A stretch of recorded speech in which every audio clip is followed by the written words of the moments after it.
Hi, I'm Dave Monty. Welcome to my video series, Everything Villages. Today, I'm going to do a market update on the Villages real estate market. It is January 2025, so stay tuned.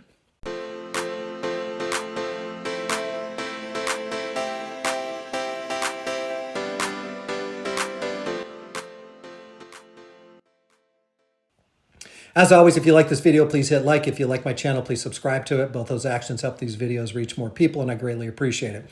Also, if you'd like a copy of my free 42-page guide, Buying and Selling a Home in the Villages, you can email me right here at davemontysales@gmail.com, and I'll send you out your copy. I also have a nifty cost of living calculator slash budgeting tool, and if you'd like a copy of that, you can also email me right here at davemontysales@gmail.com. Before I get to the market update, I do have other videos, and I know I have been promising this for a year or two to update my pricing videos, and I finally did it. So I have pricing videos that I'm going to be releasing over the next couple of days. I videoed those before I did this one just to make sure I could do it. I have other videos up there like Biggest Bang for Your Buck, where we talk about helping clients update homes. That's probably the best way to get the best equity, and the best deal here is to buy a house that needs some updating. We do the work for you. You have some instant equity, and you get an updated home at not updated home prices. I have a cost of living calculator that we already mentioned, but there's some tutorials on how to use it, understanding the two markets, etc. So the market's been a little bit confusing because it feels like it's really slowed down, but when I actually look at the numbers, it's not the case. And we're going to go through the numbers to kind of show you here. Interest rates have stabilized a little bit, or at least people are conditioned to the higher interest rates, which don't affect here too much. About 65-70% of the people now pay cash since the interest rates are a little bit higher. Pricing has remained very consistent. I say ticking down here somewhat, but it's on average, they're pretty stable. Homes that need updating are tending to go down in price, and homes that have views and pools, regardless of condition, continue to increase in price. But the overall average within the villages has been pretty flat, and I'll show you those numbers. And I say sellers sort of got the memo, but I don't think that's the case. This is a slide left over from last time, and we're going to talk about that. Same slide I've been saying for the last year and a half now, is sellers think one thing, buyers think another thing. There has been talk about the National Association of Realtors lawsuit that was going to possibly affect the real estate market, and pretty much it's been 100% business as usual, just a lot more work behind the scenes. I might threaten to do another video on that, but it gets confusing and it can be pretty long to really come down to the fact that for the most part, nothing has changed. All right. Months of inventory. If you've watched my videos in the past, this is one of the best indicators of how strong a market happens to be. A balanced market is 6 months of inventory. What this means is you take the number of homes that are currently on the market and you divide it by how fast homes have been selling on average over the last 3 months. So it tells you, like, if there was no other inventory and the existing inventory is completely depleted, how long would it take you? Anything under 6 months is a seller's market. Anything over 6 months is a strong buyer's market. And currently we have 577 homes on the market, and we're selling about 150 homes a month, which is actually up, which is shocking. We just went through this slow season. So the months of inventory is 3.84, which is slightly down from my last update, which I think I did in November.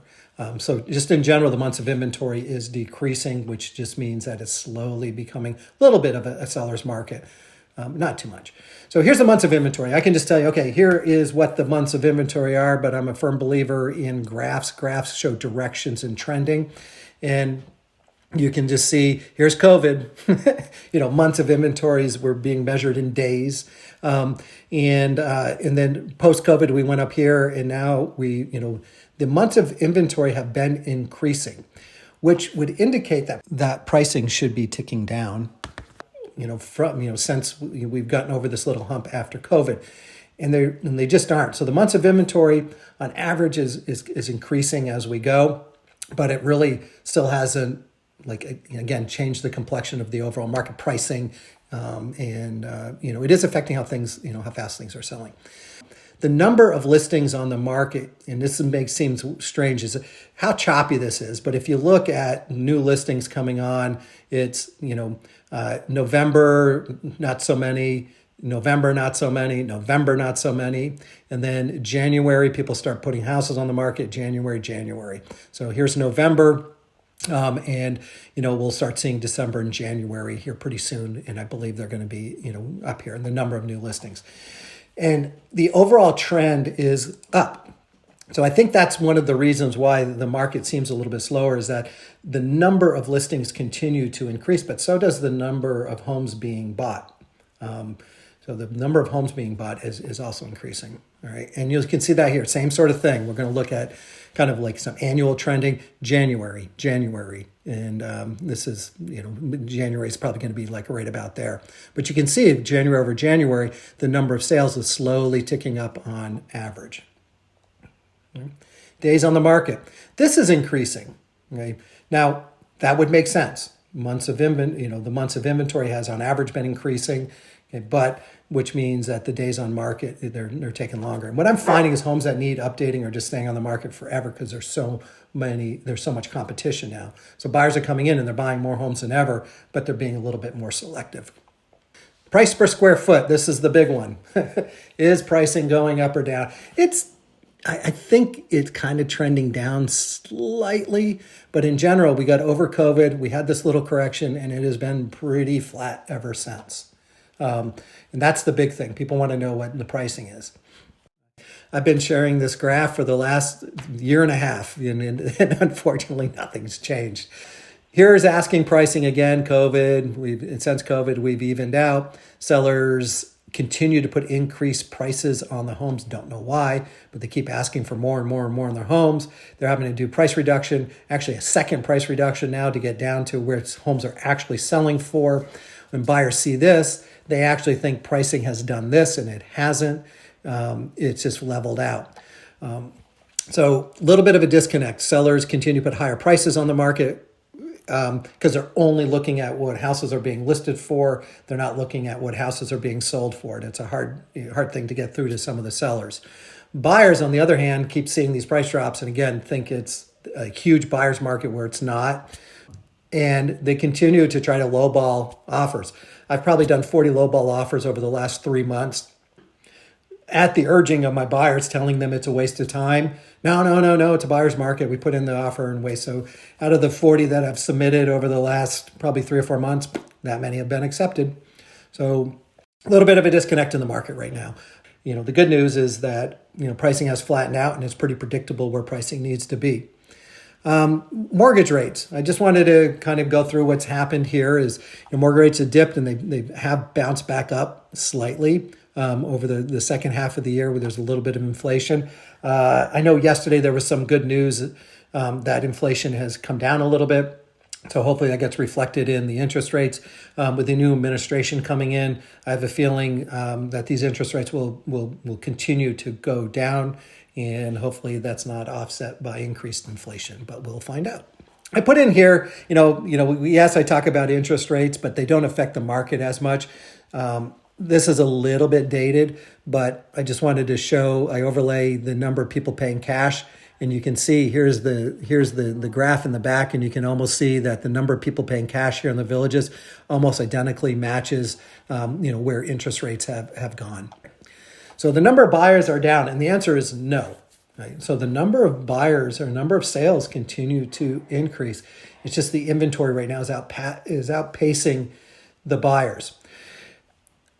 This is hard to get with just looking at numbers. This is more of a feel of what I see going on in the market, is that the homes that need updating are staying on the market much longer than they were in the past. The homes that are decorated nicely, show nicely, continue to sell, and are priced correctly, are selling pretty quickly.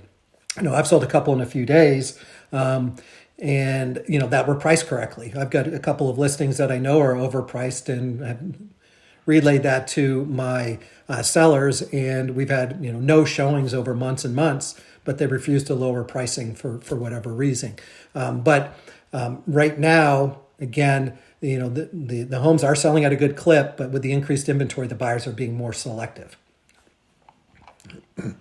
National Association versus the Department of Justice. I'm going to just touch on this real quickly. The DOJ wanted to separate out buyer and seller commissions, but in general, every seller now is still offering a healthy commission to the buyer's agent. I've yet to call up, working with the buyer, I call up the listing agent and ask him a commission, and it's been pretty much the same as it was before all of this happened. The two rules that they actually implemented didn't really force buyers to pay their commission to their buyer agent and the seller to pay their listing to the listing agent. It's still the listing agent and still doing both, because the rules that came down is you can no longer advertise that commission, all right? And now I need to have buyers under an exclusive buyer agency agreement, which might sound scary, but it's not. And, we can, if you're interested in, needing a buyer's agent, I'm here, or listing, I'm here as well. But I can explain all this to you when we talk on the phone. All right. Overall, market is more steady. It was a little quiet in the fall. It felt that way anyway. The number of homes being sold continued to increase. It's just a matter of, again, the inventory is increasing a little bit faster, but I'm going to call it the active inventory. The active inventory, the ones that are priced correctly, show well, are turning over at a decent clip. What I think skewing the numbers is a bunch of homes that are not priced correctly are sitting on the market for much longer. And that's why it can kind of feel like a buyer's market, even though, again, if cash shows well, it's selling. If it's priced well, it's selling, because the buyers have more options and more choices and are being a little bit more picky. As always, if you want to copy my free 42-page guide, Buying and Selling a Home in the Villages, you can email me right here at davemontysales@gmail.com. And also you can email me at that same address for my nifty cost of living calculator. I hope you found this video informative, and I hope to see you around the villages. Take care.